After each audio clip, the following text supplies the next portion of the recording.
Chanakya international academy உங்களுக்குள் இருக்கும் தலைவரை வெளிக்கொண்டு வரும் பியூர் பாலிடிக்ஸ் பயிற்சி பட்டறை. நேரடி மற்றும் இணைய வழி. கான்டாக்ட் 7338824242. ஹாப்பியா, ஹெல்தியா, ஜாலியா ஒரு life. Lanco Harmonia Pavilion, Senior Living Apartments at Sriperumbudur, 2 BHK, just 49 lakhs. Call 7717273747. மிக சிறப்பான இந்த மாலை பொழுதுல விவசாய பெருமக்கள் சூழ்ந்திருக்கக்கூடிய பகுதியில தமிழகத்துக்கென்று பச்சையாக இருக்கக்கூடிய ஒரு மிகப்பெரிய ஒரு பகுதியாக சினிமா ஷூட்டிங்ல இருந்து ஒரு பச்சையை பார்க்க வேண்டும் என்றால் என்று கவுந்தப்பாடி கோபிச்செட்டிப்பாளையத்துக்கு வேண்டும். அப்படிப்பட்ட அற்புதமான ஊரில் வாசம் செய்யக்கூடிய உங்கள் அனைவருக்கும் என்னுடைய வணக்கத்தை மற்றும் ஒரு முறை தவிர்த்துக் கொள்கின்றேன். அருமை சொந்தங்களே, 1994 திருநீலகண்டன் ட்ரஸ்ட் என்கின்ற பெயரில் ஆரம்பித்த பள்ளிக்கூடம் இது. குறிப்பாக கிராமப்புற மாணவர்களுக்காக, ஏழை குழந்தைகளுக்காக நடத்தப்படக்கூடிய ஒரு பள்ளிக்கூடம். இன்னைக்கு இங்கே கொரோனா காலகட்டத்திற்கு முன்பு 1000த்திற்கும் மேற்பட்ட மாணவ செல்வங்கள் படித்துக் கொண்டிருக்கக்கூடிய பள்ளி. இன்னைக்கும் உங்களுடைய பெற்றோர்கள் எல்லோரும் முழுவதுமாக நம்பி இந்த பள்ளிக்கூடத்திற்கு தங்களுடைய குழந்தைகளை அனுப்பி வருகிறார்கள். இன்னைக்கு பள்ளிக்கூடத்தை பார்க்கும் பொழுது கிராமப்புறத்துல ஒரு பள்ளிக்கூடம் இன்னைக்கு இருப்பதே ரொம்ப கடினமா இருக்கு. எல்லா பள்ளிக்கூடமே நகர்மயமாய் கொண்டிருக்கிறது. நல்ல சாலை வசதிகள் வந்த பிறகு ஸ்கூல் வேன் அனுப்பி கிட்டத்தட்ட 1 மணி நேரமெல்லாம் குழந்தைங்க போறாங்க. கோயம்புத்தூர்ல பாக்குறேன் 45-50 நிமிஷம் குழந்தைங்க ஸ்கூல் வேன்ல போறாங்க. ஆனா அது அப்படி இருந்தும் கூட ஒரு கிராமப்புறத்துல ரம்மியமான சூழ்நிலையில இந்த பள்ளிக்கூடம் இன்னும் தன்னுடைய பெயரை தாங்கி பிடித்து இங்கே நின்று கொண்டிருக்கிறது என்றால் அதே ஒரு பெரிய சாதனையாக நான் பார்க்கின்றேன் 2025. அதுவும் இந்த பள்ளிக்கூடம் உருவாக்கி இருக்கக்கூடிய மாணவ சாதனைகளை பாருங்க. 1994 கிட்டத்தட்ட 32 ஆண்டுகள்ல 627 பேர் இந்த பள்ளிக்கூடத்திலிருந்து மருத்துவராயிருக்கிறாங்க. 627 டாக்டர். இன்ஜினியரா 1462 பேர் பொறியியல் பட்டதாரிகளாக இன்ஜினியரா மாறி இருக்கிறாங்க. தொழில்நுட்பத்துல 716 பேர், காவல்துறையில 67 பேர், நீதித்துறையில 16 பேர், ஆசிரியர் துறையில 618 பேர். 32 வயது இருக்கக்கூடிய இந்த பள்ளி இவ்வளவு பெரிய சாதனையை முழுவதுமாக ஒரு கிராமாந்திர பிரதேசத்துல செய்திருக்கிறது என்றால், நகரத்துல ஒரு 15,000 குழந்தைகள் படிக்கக்கூடிய ஒரு பள்ளியை விட அதிக மரியாதை இந்த பள்ளிக்கூடத்திற்கு நிச்சயமாக நான் கொடுப்பேன். மகாத்மா காந்தி அவர்கள் சொல்வது போல இந்தியாவுடைய ஆத்மா கிராமத்தில் இருக்கிறது என்று சொல்லிக் கொண்டிருப்பார்கள். தொடர்ந்து சொல்லுவாங்க. அவர் உயிரோடு இருக்கும் வரை சொல்லிக்கிட்டே இருந்தாங்க. எவ்வளவு பெரிய நகரங்கள் வந்தாலும், எவ்வளவு பெரிய மாடி கட்டடங்கள் வந்தாலும், தொழில்நுட்பங்கள் எவ்வளவு பெரிதாக வந்தாலும் கூட அந்த ஆத்மா என்பது கிராமத்துல தான் இருக்கும். எனக்கு அதனாலதான் இங்க படிக்கக்கூடிய குழந்தைகள் அந்த கிராமத்தினுடைய ஆத்மாவோடு வளர்ந்து கொண்டிருக்கக்கூடிய குழந்தைகள். அப்பா அம்மா தோட்டத்துல இருப்பாங்க, வேலை பார்ப்பாங்க, பள்ளிக்கூடத்துக்கு வருவாங்க, சாயந்தரம் இந்த குழந்தைகள் போன்ற பிறகு இவங்களும் தோட்டத்து வேலை ஏதாச்சும் செய்வாங்க. அப்படிப்பட்ட ஒரு சூழல்ல நல்ல ஒரு மனிதர்களாக இந்த பள்ளிக்கூடத்தில் படிக்கக்கூடிய குழந்தைகள் எல்லாம் உருவாகி கொண்டிருக்கின்றார். மேடையில் என்னோடு இந்த நிகழ்ச்சியில பங்கேற்றுக் கொண்டிருக்கக்கூடிய அருமையான தலைவர்கள், களஞ்சியம் ஃபார்மர் அசோசியேஷனுடைய தலைவராக அவினாசி அத்திக்கடவு திட்டம் முழுமையாக நிறைவேற்றப்பட்டு இங்கே தண்ணி வருகிறது, விவசாய பெருமக்கள் நன்றாக இருக்கின்றார்கள் என்றால் அதிலே ஒரு காரணக்கர்த்தராக இருக்கக்கூடிய அருமை நண்பர் அத்திக்கடவு சுப்பிரமணியம் அவர்கள் என்னோடு மேடையில் இருக்கின்றார். அதே போல மேடையில் என்னோடு இருக்கக்கூடிய மதிப்பு மிகுந்த, இதற்கு முன்பு 4 ஆண்டுகளுக்கு முன்பு சாமி ஐயாவை பார்த்தேன், பர்கூர் சாமி ஐயாவை 4 ஆண்டுகளுக்கு முன்பு பார்த்தேன். மறுபடியும் 4 ஆண்டுகள் கழித்து சுப்பிரமணிய ராஜேந்திர சுவாமி ஐயாவை இந்த மேடையில சந்திக்கின்றேன். மற்றற்ற மகிழ்ச்சி.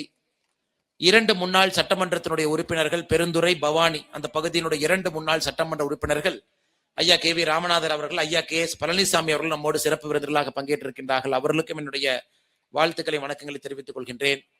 இந்த அற்புதமான பள்ளிக்கூடத்தை நிர்வாகம் செய்து கொண்டிருக்கக்கூடிய பள்ளிக்கூடத்தினுடைய பிரின்சிபல் ஐயா செங்கோட்டையன் அவர்கள் இந்த மேடையில் இருக்கின்றார்கள். வைஸ் பிரின்சிபல் மேடம் இருக்கிறாங்க, டீச்சர்ஸ் இருக்கிறாங்க. எல்லோருக்கும் என்னுடைய நெஞ்சார்ந்த வாழ்த்துக்களை தெரிவித்துக் கொள்கின்றேன். மிக முக்கியமாக இந்த பள்ளிக்கூடம் 1994 பெரிய கனவோடு ஆரம்பித்து வாழ்க்கையினுடைய பெரும் நேரத்தை இந்த பள்ளிக்கூடத்திற்காக செலவு செய்து 32 காலமாக தன்னுடைய ஓய்வறியா உழைப்பை இந்த பள்ளிக்கூடத்திற்கு அள்ளி கொடுத்து கொண்டிருக்கக்கூடிய இந்த பள்ளிக்கூடத்தினுடைய தாளாளர், TNK மெட்ரிக் பள்ளிக்கூடத்தினுடைய தாளாளர் கவுந்தப்பாடி ஐயா GK பழனிசாமி அவர்கள் நம்மோடு இருக்கின்றார்கள். அவர்களுக்கு என்னுடைய நெஞ்சார்ந்த. இந்த பள்ளிக்கூடத்திற்கு நான் வருவதற்கு 2வது ஒரு காரணம் இருக்குதுங்க ஐயா. கிராமப்புறத்துக்கு வரணும், உங்களை பார்க்கணும், குழந்தைகிட்ட பேசணும். இது முக்கியமான முதல் காரணம். 2வது காரணம், ஐயா GK பழனிசாமி ஐயாவுடைய மகன் என்னுடைய batch Indian administrative service officer, IAS officer, என்னுடைய 2011 பேட்ச். ஐயாவுடைய மருமகள் என்னுடைய பேட்ச் IPS ஆபீசர், என்னுடைய ஸ்குவாட் மேட். நாங்கெல்லாம் ஒன்னா நேஷனல் போலீஸ் அகாடமியில 2 ஆண்டு காலம் பயிற்சி பெற்றவர்கள். அதனால் எனக்கு தனிப்பட்ட முறையிலும் கூட ஐயாவுடைய குடும்பத்தோடு ஒரு பெரும் சம்பந்தம் இருக்கு. மகனும் சரி மருமகளும் சரி என்னுடைய பேட்சில இருந்து நம்முடைய நாட்டுல மிகச் சிறப்பாக பெரும் பெரும் பொறுப்புகள்ல பணியாற்றி கொண்டிருக்கக்கூடிய மிகப்பெரிய ஆளுமைகள் வருகின்ற காலத்துல இன்னும் சிறப்பாக வேறு வேறு பதவிகளுக்கு போய் மக்களுக்கு பணி செய்வாங்க. அதனால் நிச்சயமாக இங்க வந்து பார்க்கணும், குழந்தைகளை பார்க்கணும், பேச வேண்டும் என்கின்ற ஒரு முடிவோடு தான் நானும் இங்கே வந்திருக்கின்றேன். அருமை சொந்தங்களே, நான் சார்ந்திருக்கக்கூடிய கட்சியினுடைய தலைவராக இருக்கக்கூடிய அண்ணன் SM செந்தில் அவர்கள் என்னோடு இருக்கின்றார்கள். முக்கிய தலைவராக இந்த பகுதியை சார்ந்த கார்த்திகேயன் அண்ணன் அவர்கள், இந்த கட்சியினுடைய என்னுடைய கட்சியினுடைய பொறுப்பில் இருக்கக்கூடிய எல்லா எங்களுடைய அன்பு தலைவர்கள் வந்திருக்கின்றார்கள். அண்ணன் தளபதி அவர்கள் இந்த பகுதியில் விவசாய பெருமக்களுக்கு எப்பொழுதும் கூட நிறைய நல்ல விஷயத்தை சொல்லக்கூடிய, நான் பெரிதும் மதிக்கக்கூடிய அண்ணன் அரகங்கோட்டை பகுதியினுடைய அண்ணன் தளபதி அவர்கள் வந்திருக்கின்றார்கள். அவருக்கும் என்னுடைய மாலை வணக்கத்தை தெரிவித்துக் கொள்கின்றேன். அதே போல வந்திருக்கக்கூடிய எல்லா பெற்றோர்களுக்கும் என்னுடைய வணக்கத்தை தெரிவித்துக் கொள்கின்றேன். அருமை சொந்தங்களே, நான் வேற ஏதோ ஒரு பேசி எழுதிட்டு வந்தேனுங்க, இதெல்லாம் உங்கள்கிட்ட பேசணும், இதெல்லாம் பேசணும். ஆனா பள்ளிக்கூடத்திற்கு வந்த பிறகு இது எதுவும் பேச வேண்டாம் என்றதை மடித்து என்னுடைய பாக்கெட்ல வைத்து விட்டு உங்களிடம் வேறு சில விஷயங்களை பேச வேண்டும் என்று முடிவு செய்து இந்த மைக் முன்னால் நின்று கொண்டிருக்கின்றேன். இன்னைக்கு நாம் எல்லாருமே என்ன நினைக்கிறோம், நாங்க ஐயா நம்ம குழந்தைங்க நல்லா படிக்கணும், படிச்சு பெரிய வேலைக்கு போகணும், கிராமத்துல இருந்து நகரத்துக்கு போயிடணும், குழந்தைங்க எங்கேயோ தூரத்துல நல்லா இருந்தா போதும் அப்படிங்கிற மனப்பக்குவத்தில் தான் இன்னைக்கு பெற்றோர்கள் இருக்கின்றார்கள். என்னுடைய தந்தை தாயும் கூட அப்படித்தான் வளர்த்தினாங்க. ஊரை விட்டு எப்படியாச்சும் பொழைச்சு போயிட்டா போதும், பையன் ஊர்ல மட்டும் இருக்கக்கூடாதுப்பா, நம்ம ஊர்ல விவசாயம் பண்ணி எல்லாம் பொழைக்க முடியாது, எப்படியாச்சும் படிச்சு ஊரு விட்டு நீ போயிட்டீன்னா நீ நல்லா இருப்பேன். எங்க அப்பா கோவம் வந்தா நீ திட்டுவார், நீ மட்டும் படிக்கலன்னா ஆடு மாடு தாண்டா மேய்ப்பேன். இன்னைக்கு அதான் செஞ்சுக்கிட்டு இருக்கிறாங்க, எல்லாமே படிச்சுட்டு அதே வேலையைத்தான் செய்து கொண்டிருக்கின்றேன். அதெல்லாம் பார்க்கும் பொழுது எந்த அளவுக்கு நம்முடைய பெற்றோர்கள் விவசாயத்துல கஷ்டப்பட்டனால நம்முடைய குழந்தைகள் அதை கஷ்டப்படக்கூடாது அப்படிங்கிறத ஆணித்தரமா நம்ம கிட்ட சொல்லுவாங்க. கிராமத்துல மட்டும் இருக்கக்கூடாது, நகரத்துக்கு போயிடும். இன்னைக்கு நகரத்துல போய் என்னோடு படித்த மாணவர்களை பார்த்தா எப்படா கிராமத்துக்கு போலாம் நகரத்துல இருக்கிறவங்க இருக்கிறாங்க. எப்படியாச்சும் இந்த வேலையில இருந்து போயிட்டா பரவாயில்ல, இந்த IT கம்பெனில EMI கட்டியே நமக்கு முடியெல்லாம் நரைச்சு போயிட மாட்டிருக்குது, எப்படியாச்சும் வாய்ப்பு இருந்தா ஒரு பொங்கலுக்கு ஒரு தீபாவளிக்கு ஊருக்கு போறோம், அப்பா அம்மாவுக்கு உடம்பு சரியில்லை என்றால் போன் பண்ணி நல்லா இருக்கீங்களான்னு கேட்கிற அளவுக்கு தான் இன்னைக்கு பல குடும்பத்துல அந்த உறவு இருக்கு. ஆனா இன்னைக்கு இதெல்லாம் பார்க்கும் பொழுது என் மனசுக்குள்ள ஒண்ணு தோணுச்சுங்க, இவ்வளவு பெரிய ஒரு ரம்மியமான சூழ்நிலையில இன்னைக்கு எல்லா வசதிகளும் நம்முடைய கையில் இருக்கு. 5G கனெக்ஷன் என்பது எல்லா இடத்துலயும் வந்துருச்சு. அது ஸ்டார்லிங்க் இப்ப இந்தியாவில் லான்ச் பண்ண போறாங்க. அது வந்துட்டா நீங்க எங்க உட்கார்ந்திருந்தாலும் உங்களுக்கு இன்டர்நெட் ஹையஸ்ட் ஸ்பீட்ல உங்களுக்கு கிடைக்க போகுது. இன்னைக்கு எல்லா வசதிகளும் வந்தும் கூட நம்ம எதற்காக இன்னும் நகரத்தை நோக்கி போகணும்? இன்னைக்கு டெல்லி எல்லாம் போய் நீங்க அந்த காத்தை சுவாசிச்சீங்கன்னா எல்லாம் போய் ஹாஸ்பிட்டல்ல தான் படுத்துக்கணும். அந்த அளவுக்கு டெல்லி நகரத்துல மோசமான ஒரு காத்து, யாரும் கூட அதை சுவாசிக்க முடியாது. ஏர் குவாலிட்டி இண்டெக்ஸ் AQI என்று சொல்லுவார்கள், 530 தாண்டி அந்த நம்பர் இருக்குது. அப்படி இருந்தும் நம்ம நகரத்துல போய் இருக்கணும். ஏன் யோசிக்கிறோம்? ஏன் நம்முடைய குழந்தைகளை மாத்து யோசிப்பதற்கு நம்ம வாய்ப்பை கொடுக்க மாட்டோம்? எல்லா குழந்தைகளையும் படி, எல்லா குழந்தைகளும் நல்ல மார்க் வாங்குவாங்க, அதன் பிறகு பெரும் நிறுவனத்துல போய் வேலை பாரு, அமெரிக்கா போ, ஐரோப்பிய நாடுகள் போ, இப்படித்தான் நம்ம வளர்த்துறமே. இந்த 2025-26 காலகட்டத்துல மாறிக்கொண்டிருக்கக்கூடிய உலகத்துல நம்முடைய குழந்தைகள் எதற்காக படித்துவிட்டு பெரும் பட்டதாரியாக இயற்கையோடு சார்ந்து அவர்கள் ஏன் வாழக்கூடாது என்கின்ற தத்துவத்தை எந்த பள்ளிக்கூடத்திலும் நாம் பெரும்பாலும் பேசுவதில்லை. குழந்தைகளுடைய கனவையும் கூட சின்ன வயசுலயே தூண்டி விட்டுறோம், படிச்சுட்டு ஊர் விட்டு போயிருப்பா, கண்ணு கெட்டாத தூரத்துக்கு போயிரு, நீ பொழைச்சிக்க அப்படின்னு. அதனால் இந்த குழந்தைகள் எல்லாம் பார்க்கும் பொழுது எவ்வளவு பாருங்க, எவ்வளவு சந்தோஷமாக முன்னிருக்கையில அந்த குழந்தைகள் எவ்வளவு சந்தோஷமாக சிரிப்போடு, அவங்களுக்கு கவலையே படல. அவங்க எல்லாங்க யாரோ வந்திருக்கிறாங்க, யாரோ பேசுறாங்க, நமக்கு இன்னைக்கு டான்ஸ் ஆடணும், ஸ்டேஜ் நமக்கு 1/2 மணி நேரத்துல கொடுத்தாங்கன்னா அப்பா அம்மா வந்திருக்கிறாங்க, நம்ம வேலையை நம்ம பார்க்கணும் அப்படிங்கிற அந்த குழந்தைத்தனமான எண்ணம் எவ்வளவு அற்புதமான எண்ணம் பாருங்க. எதை பற்றியும் கவலை இல்லை. நமக்கு அடுத்த ஒரு ஃபங்க்ஷனுக்கு டைமுக்கு போகணுமா, உட்கார்ந்து இருக்கும் போது வாட்ஸ்அப் எடுத்து ஓபன் பண்ணி பாக்குறோம், இது நடக்குமா அது நடக்குமா, ஏதோ தோட்டத்து பிரச்சனை, வாய்க்கால் பிரச்சனை, வயக்காட்டு பிரச்சனை, நாளை காலையில பிரச்சனை, இத்தனை யோசித்து விட்டு அமர்ந்திருக்கின்றோம். இந்த குழந்தை மனசு என்று சொல்வார்கள், எனக்கு எதுவும் வேண்டாம், நான் நிம்மதியாக சிரித்துக் கொண்டிருந்தால் போதும் என்று நினைக்கக்கூடிய குழந்தை செல்வங்கள் ஒரு பக்கம். ஆனா இந்த குழந்தை செல்வங்கள் வளர்ந்து ஒரு 30 ஆண்டுகள் கழித்து எதற்காக அந்த குழந்தை மனது மாறி அந்த மனது வேற மாதிரி மாறிடுது. இதை சுவாமி விவேகானந்தா அவர்கள் மிக அற்புதமா சொல்லுவார். Man is born intelligent, education ruined him. ஒரு மனிதன் பிறக்கும் பொழுதே அறிவாளிதான், கல்வி என்பதை கொடுத்து அந்த மனிதனை கெடுத்து வருகின்றோம் என்பது சுவாமி விவேகானந்தாவுடைய ஒரு சத்தியம். இயற்கையோடு ஒன்றி பிறக்கின்றான் அந்த மனிதன். ஏற்கமே ஒரு கண்ணு குட்டி போடுதுங்க, கண்ணுக்குட்டி போடுது. நீங்க பாருங்க, அந்த கண்ணுக்குட்டி போட்ட உடனே எதுவுமே நீங்க சொல்லிக் கொடுக்க மாட்டீங்க. அந்த கண்ணுக்குட்டி அப்படியே தப்பி தவறி 4 கால் எந்திரிச்சு நிற்கும். அம்மா நஞ்சு ஓடுறதுக்கு நம்ம அப்படியே நின்றுட்டு இருப்போம். தாய் நஞ்சு போட்ட பிறகு நஞ்சை எடுத்து போட வேண்டும் என்று ஒரு விவசாய குடும்பத்திலேயே பார்த்துக்கிட்டு இருப்போம். அந்த கண்ணுக்குட்டி பார்த்தீங்கன்னா வாசத்திலேயே அம்மாட்ட போகும், வாசத்திலேயே அம்மாவோட காம்புக்கு போகும், வாசத்திலேயே பால் ஓட்டும். நமக்கு ரொம்ப ஆச்சரியம், யார் இந்த கண்ணுக்குட்டிக்கு சொல்லிக் கொடுத்தா? யாருமே சொல்லிக் கொடுக்கல. பிறந்த கண்ணுக்குட்டி தானாக தன்னுடைய தாயினுடைய மடியில் இருக்கக்கூடிய பாலை கண்ணுக்குட்டி ஊட்ட போகுது. இது ஆண்டு காலமாக அந்த கண்ணுக்குட்டியினுடைய டிஎன்ஏக்குள்ள காயினாயிருக்கு. அந்த வாசத்துல நேரா தாய் கிட்ட போகுது. தாயும் கூட எத்தனை கண்ணுக்குட்டிகள் இருந்தாலும் கூட நம்முடைய கண்ணுக்குட்டின் வாசத்துல கண்டுபிடிக்குது. இயற்கையாக எல்லாமே இருக்கும் பொழுது செயற்கையாக நாம் கல்வி என்கின்ற போர்வையில ஏதோ ஒன்று மேற்கத்திய கல்வியை சொல்லிக் கொடுக்கிறோம், சம்பந்தமே இல்லாத விஷயத்தை சொல்லிக் கொடுக்கிறோம். அவர்களை நாகரீகமான மனிதர்களாக மாற்ற வேண்டும் என்று நினைக்கின்றோம். இது அந்த காலத்துல ஆங்கிலேயர்கள் பார்த்தீங்கன்னா ஒயிட் மேன்ஸ் பர்டன் என்கின்ற வார்த்தையை பயன்படுத்தினாங்க.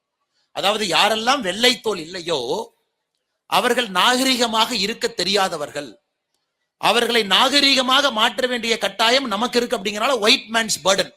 ஒரு வெள்ளை தோலாக பிறந்த ஒரு மனிதனுடைய கடமை வெள்ளை நிறத்துல யாரு இல்லையோ அவங்களுக்கு சொல்லிக் கொடுத்து நாகரீகமா மாத்தணும். அதனுடைய விளைவு நம்மளை எங்க கொண்டு வந்து விட்டுருக்குன்னு பாத்துருங்க. தாமஸ் பாபிங்டன் மெக்காலே அவருடைய கல்வி முறையை திணிச்சிட்டாங்க. 1860 தொடர்ச்சியாக அந்த கல்வி முறை, அந்த சிஸ்டம். ஒரு வருஷம் பாஸ் பண்ணி செகண்ட் இயர் போனோம்னா எக்ஸாம். அந்த எக்ஸாம பாஸ் பண்ணாதான் 2வது வருஷம், அதை பாஸ் பண்ணாதான் 2வது வருஷம். இவ்வளவு மக்கள் தொகை இருக்கக்கூடிய நாடுல இப்ப நானே இங்க படிச்ச 627 மருத்துவர்னு கரெக்டா அந்த ஒரு நாள் அந்த ஒரு எக்ஸாம நீங்க கரெக்டா எழுதினா தான் உங்களுக்கு மெடிக்கல் சீட். அன்னைக்கு உடம்பு சரியில்லாம போயிட்டா வாய்ப்பில்லை, அன்னைக்கு உங்க வீட்டுல ஏதாச்சும் பிரச்சனை இருந்தா வாய்ப்பில்லை. இல்லாட்டி மறுபடியும் 1 ஆண்டு காலம் அவங்க வெயிட் பண்ணி அடுத்த வருஷம் மறுபடியும் மெடிக்கல் போகும். இத்தனை கோடி பேர் நாடு இருக்கக்கூடிய இந்திய நாட்டுல 141 கோடி பேர், ஒரு வருஷமே லட்சக்கணக்கான மனிதர்கள் ஒரு தேர்வு எழுதுறாங்க. இருக்கிற சீட்டு ரொம்ப குறைவு. அந்த குழந்தைக்கு ரொம்ப பிரஷர் போட்டு அந்த குழந்தைய படிக்க வச்சு அதன் பிறகு மருத்துவர் ஆனதுக்கு அப்புறம் தான் அந்த குழந்தைக்கு தெரியும், ஐயோ உலகத்திலே கஷ்டமான வேலை மருத்துவர் தானாட்டு இருக்கு. ஏன்னா வெறும் எம்பிபிஎஸ் மட்டும் படிச்சா பொத்தாது, அதுக்கப்புறம் எம்டி படிக்க சொல்றாங்கன்னு அதுக்கு மறுபடியும் படிக்கணும். அப்புறம் எம்டி படிச்சதுக்கு அப்புறம் எம்டி படிச்சாலும் பத்தாதுங்க, எஃப்ஆர்சிஎஸ் படிக்கணும். அப்படி எஃப்ஆர்சிஎஸ் படிச்சதுக்கு அப்புறம் அதுவும் பத்தாதுங்க, ஃபெலோஷிப் படிக்கணும். 45 வயசு ஆகி முடியெல்லாம் வெள்ளை கலர் ஆனதுக்கு அப்புறம் இன்னும் டாக்டர் படிச்சுக்கிட்டே இருக்கிறாங்க. இது நம்ம பல மருத்துவமனையில பாக்குறோம். எம்பிபிஎஸ் படிச்சு, எம்டி படிச்சு, எஃப்ஆர்சிஎஸ் படிச்சு, ஃபெலோஷிப் படிச்சு அவங்க மருத்துவர்களாக இருக்கின்றார்கள். எங்க போகுது என்ன நடக்குதுன்னே நமக்கு தெரிய மாட்டேது. அந்த 45 வயதுக்குள்ள அவங்க வாழ்க்கையில அப்பா அம்மாவுக்கு வயசாயிருது, ஊரை விட்டு வெளியே இருக்கிறாங்க. அப்பா அம்மா வயசான காலத்துல கடமையாக பார்க்க வேண்டிய கட்டாயம் இருக்கு. அதனால் அன்பு சொந்தங்களே, இன்னைக்கு பெற்றோர்கள் ஒரு ஆண்டு விழா என்று சொன்னால் உங்களை சிந்திக்க வைக்க வேண்டிய நாள் அது. பள்ளிக்கூடத்தில் இருக்கக்கூடியவங்க என்ன செய்யறோம்னு உங்ககிட்ட சொல்லணும்.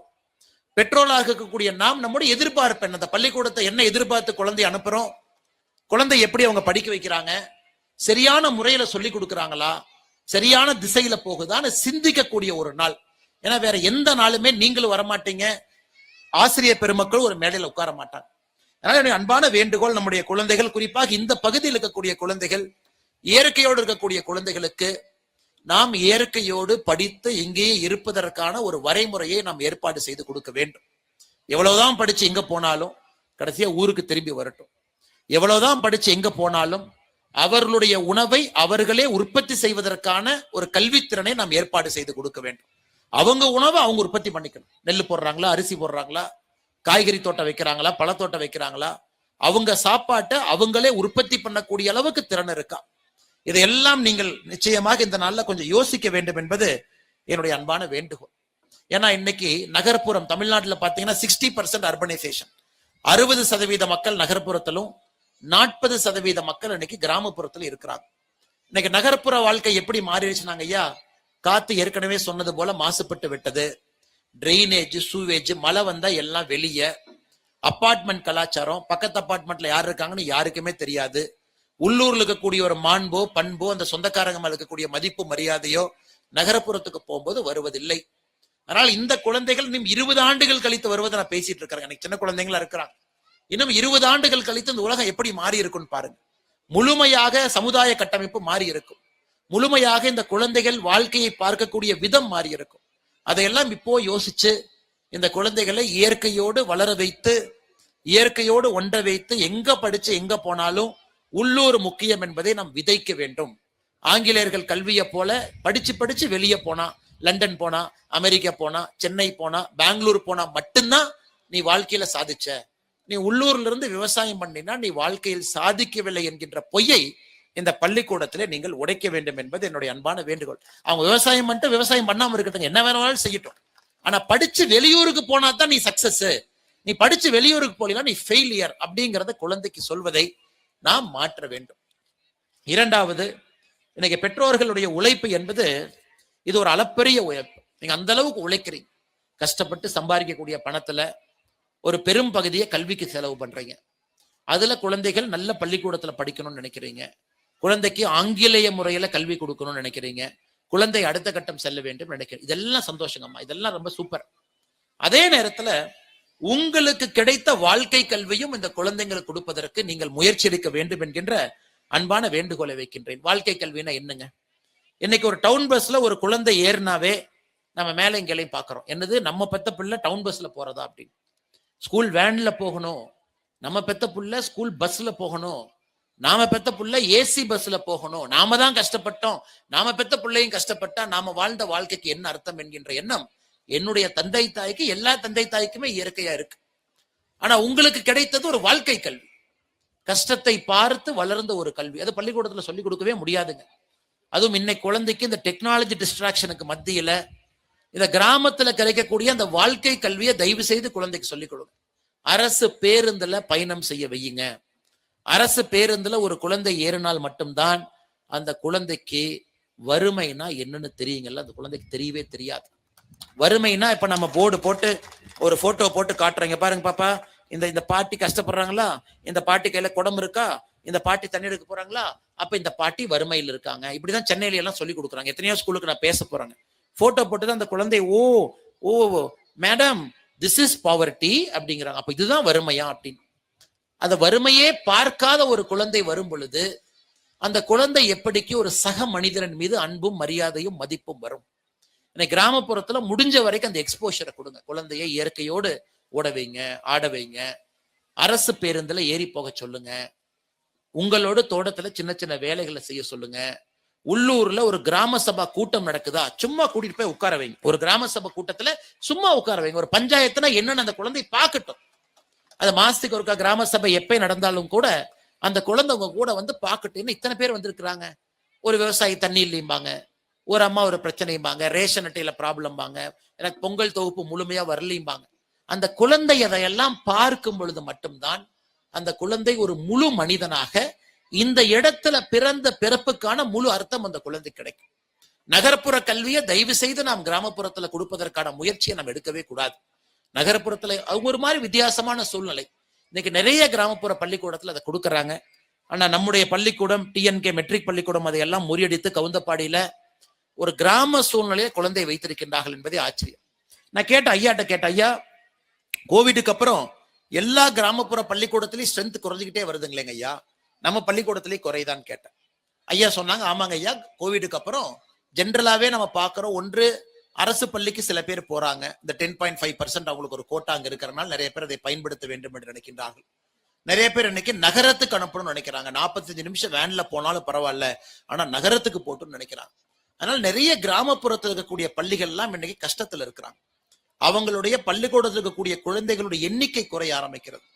பள்ளிக்கூட குழந்தைகளுடைய எண்ணிக்கை குறைய ஆரம்பிக்கும் பொழுது அடுத்த ஆசிரியர் பெருமக்களுடைய எண்ணிக்கையும் குறைய ஆரம்பிக்கும். அப்புறம் ஒரு லெவலுக்கு மேல அந்த ஸ்கூலை நடத்தவே முடியாதுங்க. அதனால என்னுடைய பெற்றோர்களுக்கு என்னுடைய அன்பான வேண்டுகோள், அமெரிக்கா இங்கிலாந்து எல்லாம் பாத்தீங்கன்னா நம்முடைய வீடு எங்க இருக்கோ அதற்கு பக்கத்தில் இருக்கக்கூடிய அரசு பள்ளிக்கு தான் அந்த குழந்தையை அனுப்ப முடியும். தூரமெல்லாம் அனுப்பவே முடியாதுங்க. நெய்பர்ஹுட் ஸ்கூல் என்று சொல்வார்கள். வீட்டுக்கு அருகாமையில் இருக்கக்கூடிய அரசு பள்ளிக்கு தான் எல்லா குழந்தையும் போகணும். அதனால் கிராமப்புறத்தில் இருக்கக்கூடிய பள்ளிகள் வாழ வேண்டும். அவர்கள் கிராமப்புற கல்வியை குழந்தைகளுக்கு அந்த சூழ்நிலைக்கு தகுந்த மாதிரி சொல்லிக் கொடுக்கணும். கவுந்தப்பாடியில் இருக்கக்கூடிய பள்ளிக்கூடத்துக்கு தான் கவுந்தப்பாடிக்கு எப்படி கல்வி சொல்லிக் கொடுக்க வேண்டும் என்று தெரியும். கவுந்தப்பாடி குழந்தை இங்கிருந்து 1 மணி நேரம் வேன்ல போனாங்கன்னா அங்க இருக்கிற டீச்சர் கவுந்தப்பாடினா என்னன்னே தெரியாது. அங்க இருக்கிற டீச்சருக்கு மாட்டுக்கு 4 காம்பு இருக்கா 2 காம்பு இருக்கான்னு கூட தெரியாது நகரத்துல இருக்கிறவங்க. அதனால தயவு செய்து எல்லா ஆசிரியரும் பெரிய ஆசிரியர்கள் தான், நான் யாரையும் தவறா சொல்ல. அதனால் தயவு செய்து கிராமத்திலிருந்து நகரப்புறத்துக்கு அனுப்பக்கூடிய இந்த சூழலை நீங்கள் மாற்ற வேண்டும் என்கின்ற அன்பான வேண்டுகோளை ஐயா சொல்லி நான் சொல்லல, என் மனசுல இருந்து நான் சொல்றேன். அதை நீங்க தயவு செய்து இதை ஃபாலோ பண்ணணும். காரணம், குழந்தைகளுக்கு இங்க கிடைக்கக்கூடிய கல்வி என்பது முற்றிலும் வேறு விதமான ஒரு கல்வி. 3வது, குழந்தைகள் நிறைய விளையாட வைக்கணும். இன்னைக்கு குழந்தைகள் ஏன் நிறைய விளையாட வைக்கணும்னா, ஒரு காலத்தில் நிறைய விளையாண்டோம். 1980க்கு பிறகு விளையாடவே ஆரம்பிக்கல. இந்த விளையாட்டு கிளாஸ் எதுக்கு வைக்கணும்? இந்த 40 நிமிஷம் வேஸ்ட் ஆஃப் டைம்.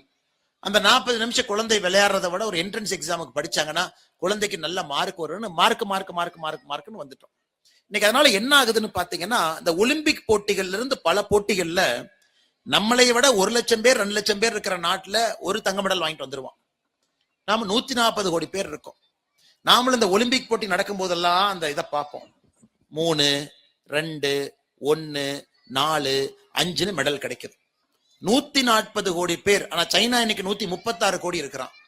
90, 95, 98 மெடல் வாங்குறாங்க. இன்னைக்கு நம்முடைய பிரதமருடைய பெரிய கனவு 2036 ஒலிம்பிக் போட்டியை இந்தியாவுக்கு கொண்டு வர வேண்டும் என்கின்ற பெரிய கனவு நம்முடைய பிரதமர் மோடி ஐயாவுக்கு இருக்கு. 2030 காமன்வெல்த் போட்டி இந்தியாவுக்கு வந்துருச்சுங்க, அகமதாபாத்தில் நடக்க போகுது. 2036 ஒலிம்பிக் போட்டி. சைனாவிலே ஒலிம்பிக் போட்டி 2008 நடந்த பொழுது சைனாக்காரன் 100 மெடல் வாங்கினான். அவங்க ஊர்ல ஒலிம்பிக் போட்டி பீஜிங்கில் நடந்த பொழுது 100 மெடல் வாங்கினான். ஆனால் நாம் 2036 ஒலிம்பிக் போட்டி இங்க நடக்கணும்னா நமக்கு இன்னும் 10 ஆண்டுகள் இருக்கு. இன்னும் 10 ஆண்டுகள் ஒலிம்பிக் போட்டி இந்தியாவுக்கு வந்துவிடும். அப்ப குழந்தைங்க இன்னைக்கு விளையாட ஆரம்பிச்சா தான் 10 ஆண்டுகள் கழிச்சு இந்த குழந்தை மெடல் வாங்குங்க. அதனால நிறைய குழந்தைகளை விளையாட வைங்க. 1, மெடல், நாட்டினுடைய பெருமை, நம்ம நாட்டினுடைய பெருமையை பறைசாட்டணும். 2வது, இந்த குழந்தையினுடைய ஆரோக்கியம். இன்னைக்கு இந்தியா நம்ம பல இடத்துல பேசுறோம், உலகத்தினுடைய தொன்மையான நாடு, பழமையான நாடு. ஆனா எத்தனை பேர்த்துக்கு தெரியுங்க, இன்னைக்கு டயபெட்டிஸ், சர்க்கரை நோயினுடைய தலைநகரம் உலகத்துல எந்த நாடுன்னா இந்திய நாடு. சர்க்கரை நோயினுடைய தலைநகரம் நம்ம தான். பிபி, பிளட் பிரஷர், ரத்த கொதிப்பு, அதனுடைய தலைநகரம் எந்த நாடு? நம்ம நாடு. ஒபிசிட்டி, உடல் பருமன், கொழுப்பு அதிகம் உடம்புல, உலகத்தினுடைய பெர் கேபிட்டா 1 லட்சம் பேத்துக்கு எத்தனை பேரு? உலகத்தினுடைய 3வது நாடு நம்ம தான். ஒரு பக்கம் நாம் தொன்மையான நாடு, பழமையான நாடுன்னு இவ்வளவு பேசுறோம். இன்னொரு பக்கம் ஆரோக்கியம் குறைந்த நாடாக மாறிக்கொண்டிருக்கின்றோம். அதையும் நம்ம புரிஞ்சுக்கணும். ஏன்னா ஃபாஸ்ட் ஃபுட் வந்துருச்சுங்க. அமெரிக்கா பண்ற தப்பெல்லாம் ஸ்கூல் கேன்டீனுக்குள்ள வந்துருச்சு. குர்குரே, லேசு, அது என்னென்னமோ பேர்ல அவங்களும் விற்கிறாங்க. அதை ஒருக்கா வாங்கி நாக்கில வச்சுட்டீங்கன்னா அதுல ஏதோ கெமிக்கல் மாதிரி போடுறான், அது அடிக்ஷன் ஆகி போயிருது. திரும்ப அதையே வாங்கணும், அதையே சாப்பிடணும். அதனால இன்னைக்கு பல நாடுகள் இதை ரொம்ப உன்னிப்பா பாக்குறாங்க.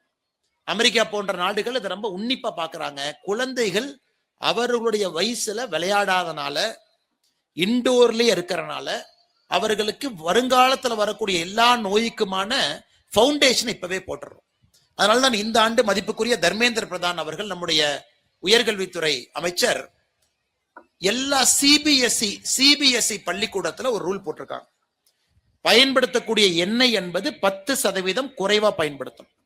போன வருஷம் 3 ஸ்பூன் ஊத்துனீங்களா, இந்த வருஷம் 2 ஸ்பூன் ஊத்துங்க போதும். சிபிஎஸ்இ பள்ளிக்கூடத்துல இருக்கக்கூடிய எல்லா கேன்டீன்லையும் வெளியே எழுதி வைக்கணும், கேன்டீன்ல என்ன விற்கிறோம், அதுல சுகர் எவ்வளவு பர்சன்டேஜ் இருக்கு, சர்க்கரை எவ்வளவு பர்சன்டேஜ் இருக்கு, அதுல கொழுப்பு எவ்வளவு பர்சன்டேஜ் இருக்குன்னு எழுதி வைக்கணும். அதை ஒரு குழந்தை பார்த்து விட்டு தான் அந்த குழந்தை வாங்குவாங்க. அதிகப்படியான கொழுப்பு, அதிகப்படியான வறுத்திருக்கிறாங்க எண்ணெயில, அதிகப்படியா சர்க்கரை இருக்கக்கூடிய பொருட்கள் சிபிஎஸ்இ பள்ளிக்கூடத்தினுடைய கேன்டீன்ல விற்கக்கூடாது என்று மத்திய அரசு உத்தரவு போட்டிருக்காங்க. இதெல்லாம் இந்த ஆண்டு கொண்டு வந்திருப்பது. ஏன்னா பள்ளிக்கூட குழந்தைகளுக்கு இதெல்லாம் பிரச்சனையா இருக்கு. இன்னைக்கு நாம நம்ம குழந்தைகளுக்கு எல்லா விதமான விஷயம் கிராமத்துக்கு வந்துச்சு. கிராம கடைக்கு போனீங்கன்னா குர்குரே, லேசு, என்னென்ன நகரத்துல கிடைக்குதோ எல்லா கிராமப்புறத்து கடையில எல்லாமே இருக்கு. ஆனால் இன்னைக்கு நம்ம குழந்தைகளை பக்குவமாக பார்க்க வேண்டிய கட்டாயம் நமக்கு பெற்றோர்களுக்கு இருக்கு. குழந்தைகளுக்கு ஆரோக்கியமான உணவு, சர்க்கரை குறைவாக இருக்கக்கூடிய உணவு, டீப் ஃப்ரைடு இல்லாத உணவு நம்முடைய குழந்தைகளுக்கு இன்னைக்கு கொடுத்தா தான் அந்த குழந்தை 60 வயது வரும் பொழுது இந்த எந்த பிரச்சனையும் இல்லாம அந்த குழந்தை வருவாங்க. நல்லா புரிஞ்சுக்கணுங்க. இந்தியா இன்னைக்கு அமெரிக்கா செய்த தவறை நாம் செய்ய ஆரம்பித்து விட்டோம். அமெரிக்கர்கள் எப்படி சாப்பிடுவாங்க அதே மாதிரி நம்மளும் சாப்பிடுறோம். Deep fried, French fries, Kentucky fried chicken, என்னென்ன இருக்கோ தடிக்கு விழுந்தீங்கன்னா எல்லா ஷோரூமும் சென்னையில, பெங்களூர்ல லெஃப்ட் ரைட்ல நிறுத்தி வச்சிருக்காங்க. இங்க கென்டக்கி ஃப்ரைட் சிக்கன் இருக்குது, இங்க பாத்தீங்கன்னா டாக்கோ பெல் இருக்குது, இங்க பார்த்தா ஒரு பேர் வாய்க்கு வராத பேர்ல லெஃப்ட் ரைட்ல இருக்கு. அதெல்லாம் வாங்கி சாப்பிட்டா என்ன ஆகும்னு யோசிச்சு பாருங்க. ஏன்னா அந்த குழந்தைகள் படித்து முடிச்சுட்டு அங்க போறாங்க. அதனால அந்த குழந்தைகள் பள்ளிக்கூடத்திலே ஆரோக்கியமான உணவு முறை, நல்ல உணவு முறை, நம்முடைய சிறுதானியங்களை பயன்படுத்தி நல்ல அருமையான பொருள் அந்த குழந்தைகளுக்கு செய்து கொடுத்து பழக்கி வருகின்ற காலத்திலும் உடல் ஆரோக்கியமாக இருப்பதற்கு நாம் உதவி செய்ய வேண்டும். ஏன்னா மத்திய அரசு அந்த முடிவு எடுத்திருக்கிறாங்க.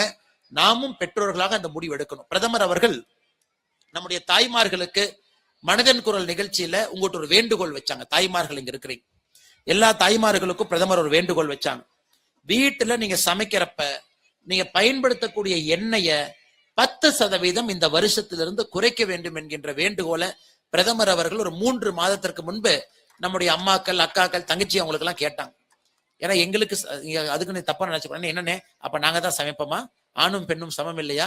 நீங்க மைக் எடுத்து எண்ணெய் எங்களுக்கு சமைக்க தெரியாதுங்க. சமம்தான், சமைக்க தெரியாதனால வேற வழி இல்லாதனால நம்முடைய தாய்மார்களும் சகோதரிகள்கிட்ட நம்ம கேட்கறது, வீட்டுல சமையல் செய்யக்கூடிய தாய்மார்கள் சகோதரிகள் எண்ணெயும் கூட 10% குறையுங்கன்னு பிரதமர் நேரடியா வேண்டுகோள் விடுக்கிறார்னா பிரதமருக்கு இது எவ்வளவு பெரிய பிரச்சனையாக வருங்காலத்துல உருவாகும் என்பதை உணர்ந்திருக்கின்றார் என்பதை புரிந்து கொள்ள வேண்டும். ஏன்னா அவருக்கு டேட்டா இருக்குது, அவர் எல்லாத்தையும் பார்க்கிறார். இன்னொன்று சொல்ல மறந்துட்டேன், உலகத்தினுடைய கேன்சர் தலைநகரமாகவும் நம்முடைய நாடு மாறிக்கொண்டிருக்கிறது. உலகத்தினுடைய சர்க்கரை நோய் பரவாயில்லைங்க, ரத்த கொதிப்பு பரவாயில்ல, கொழுப்பு பரவாயில்ல, உலகத்தினுடைய கேன்சர் தலைநகரமாகவும் மாறிக்கொண்டிருக்கின்றோம். ஏன்னா இவங்க தான் அந்த வருங்கால சமுதாயம். இதையும் பள்ளிக்கூடத்தில் ஆரம்பித்து குட் ஈட்டிங் ஹேபிட்ஸ் குழந்தைங்களுக்கு சொல்லிக் கொடுக்கணும். எந்த சாப்பிடக்கூடாது, என்ன சாப்பிடணும், அந்த டிசிப்ளின் குழந்தைகள் பள்ளிக்கூடத்துக்கு கொண்டு வரக்கூடிய பொருள், பள்ளிக்கூட கேன்டீன்ல என்ன இருக்கு, இதையெல்லாம் குழந்தைகளுக்கு எடுத்து சொல்ல வேண்டிய மிகப்பெரிய பொறுப்பு பள்ளிக்கூடத்திற்கு, ஆசிரியர் பெருமக்களுக்கு, பெற்றோர்களுக்கு எல்லோருமே இருக்கு. 4வது, 3வது நான் சொன்னது எல்லாமே ஓடி விளையாடணும், உணவை கரெக்டா சாப்பிடணும்னு சொன்னாங்க. ஓடி விளையாடும் பொழுது மட்டும்தான் அவர்கள் வாழ்க்கையில என்ன சாதிக்க வேண்டும் என்றாலும் அதற்கான உடம்பு உங்களுக்கு இருக்கும். அதற்கான உடம்பு இல்லை என்றால் டாக்டரே நோஞ்சா மாதிரி இருந்தாங்க, எப்படி அந்த டாக்டர் நம்ம ஊசி போட விடும்? டாக்டர் நல்லா தெம்பா டாக்டர் இருந்தா தானே அன்னை ஊசி போடுங்கன்னு தைரியமா கையை கொடுக்க முடியும். அதனால் குழந்தையினுடைய உடல் ஆரோக்கியத்திற்கு, குழந்தைகளுடைய உணவு முறைக்கு நிச்சயமாக நாம் எல்லோரும் சேர்ந்து இருக்க வேண்டும். 4வது என்னை பொறுத்தவரை முக்கியமானது, குழந்தைகளுக்கு மார்க் முக்கியங்கள், எந்த மாற்று கருத்தும் இல்லை. மார்க் முக்கியம் இல்லைன்னா நம்முடைய பழனிசாமி ஐயாவுடைய பையன் இன்னைக்கு IAS ஆபீசரா இருக்க மாட்டாங்க. மார்க் முக்கியம், நான் இல்லைன்னு சொல்லிங்க. மார்க் மட்டுமே முக்கியம் என்கின்ற மனப்பக்குவத்திலிருந்து வெளியே வர வேண்டிய கட்டாயம் நமக்கு இருக்கு. எல்லாமே மார்க்கு. இதனால என்ன ஆகுதுனாங்க, இந்த குழந்தைகளுக்கு நாமவே ஒரு தாழ்வு மனப்பான்மையை உருவாக்குறோம். இந்த 12வது 10வது ரிசல்ட் வந்தாவே நம்ம சொந்தக்காரங்க, நம்ம பையன் 590 வாங்கினா, நம்ம பாப்பா எவ்வளவு 560 தான் வாங்கினாங்களா? பக்கத்து வீட்டு தம்பி 545 வாங்கினாரு, இந்த வீட்டு தம்பி எவ்வளவு வாங்கினாரு? இந்த பஞ்சாயத்துல சரி பண்றதுக்கே இந்த 10வது 12வது நமக்கு சரியா இருக்குதுங்க. ஏன்னாங்க அந்த 540 வாங்கின பாப்பா அருமையான மார்க்குங்க. 600க்கு 540 என்பது எந்த விதத்திலும் தவறு இல்லை. யாரோ ஒருத்தர் 599 வாங்கினதுக்காக இந்த 540 வாங்க வேண்டிய பாப்பாவை நான் மட்டம் தட்ட வேண்டிய அவசியம் இல்லையே. இது என்ன நடக்குதுனாங்க, அந்த குழந்தைக்கு ஒரு தாழ்வு மனப்பான்மை எங்கேயும் விதைச்சுட்டு. ஏன்னா 540 வாங்க வேண்டிய அந்த பாப்பா ஒரு பெரிய எழுத்தாளராக வர முடியும், பெரிய நாடகாசிரியராக வர முடியும், இந்த இன்ஜினியரிங், டாக்டர், மருத்துவர், பொறியியல் இது இல்லாம வேற ஏதோ துறையில வர முடியும். அவ்வளவு துறைகள் நம்ம முன்னாடி இருக்கு. ஆனா நாம அந்த பாப்பாவை, தம்பியை ஃபோர்ஸ் பண்ணி இன்ஜினியரிங் படிக்கணும். ஏன் எல்லாரும் இன்ஜினியரிங் படிக்கிறாங்க, நீ இன்ஜினியரிங் படி. எல்லாரும் டாக்டர் படிக்கிறாங்க, நீயும் டாக்டர் படி. இப்படி நம்ம சொன்னோம் அப்படின்னாங்க மற்ற துறையில வல்லுநர்கள் எப்படி கிடைப்பாங்க? அதனால இன்னைக்கு ஆசிரியர்கள், பெற்றோர்கள் எல்லோருமே நம்முடைய குழந்தையினுடைய ஸ்ட்ரென்த் அண்ட் வீக்னஸ், நம்ம குழந்தையினுடைய பலம் என்ன, பலவீனம் என்ன, நம்ம குழந்தைக்கு எது வரும் எது வராது, நம்ம குழந்தையை எந்த துறையில கொண்டு போனா நிபுணராக வருவார் அப்படிங்கிறத நீங்க பள்ளிக்கூடம் முடியும் பொழுதே கண்டுபிடிச்சிடணும். ஏன்னா அமெரிக்கா போன்ற ஒரு பெரும் நகரத்துல கண்ட்ரியில பாத்தீங்கன்னா எல்லா குழந்தைக்கும் ஸ்ட்ரென்த் அண்ட் வீக்னஸ் பக்காவா தெரிஞ்சிருக்கு. இந்த துறை தான் எனக்கு ஸ்ட்ரென்த். ஒரு புலியை கொண்டு போய் நீங்க தண்ணிக்குள்ள நீந்துவாங்க, நீந்தாது. மீனை கொண்டு போய் மரத்து மேல ஏறுனா ஏறாது. ஒருத்தருக்கும் ஒரு குணாதிசயம் இருக்கு.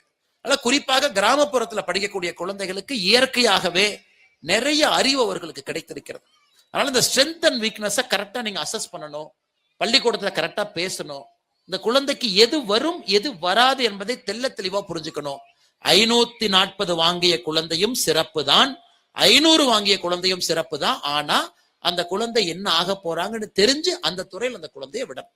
590 வாங்கின டாக்டர் பாப்பாக்காக நானும் இப்ப என்ன ஆகுதுனாங்க, நீட் பெற்றோர்கள் போடுற பிரஷர்ல என்ன ஆகுதுனாங்க, நான் எப்பொழுதுமே சொல்லுவேன், இந்த நீட்ல யாராவது ஒரு குழந்தை தற்கொலை செய்யறாங்கன்னா அது சமுதாய குற்றமாகத்தான் நான் பார்க்கின்றேன். அந்த குழந்தையினுடைய குற்றமாக, குடும்பத்தினுடைய குற்றமாக என்று பார்ப்பதை விட சமுதாய குற்றம். ஏன்னா எல்லாருமே டாக்டர் ஆகணும், எல்லாமே இன்ஜினியர் ஆகணும் என்கின்ற மனப்பக்குவத்துல என்ன ஆகுதுன்னா, அந்த குழந்தை இன்னைக்கு ஒரு தாழ்வு மனப்பான்மையில், ஐயோ நம்ம மார்க் வாங்கலாம், நம்மள என்ன பேசுவாங்க. ஏதோ எத்தனையோ குழந்தைகள் நீட்டு பரீட்சைக்கு முன்னாடி, நீட்டு பரீட்சைக்கு அப்புறம், ஏன் நீட்டை விடுங்க, ஐஐடி மெட்ராஸ்ல குழந்தைகள் தற்கொலை செய்து கொண்டிருக்கின்றார்கள்.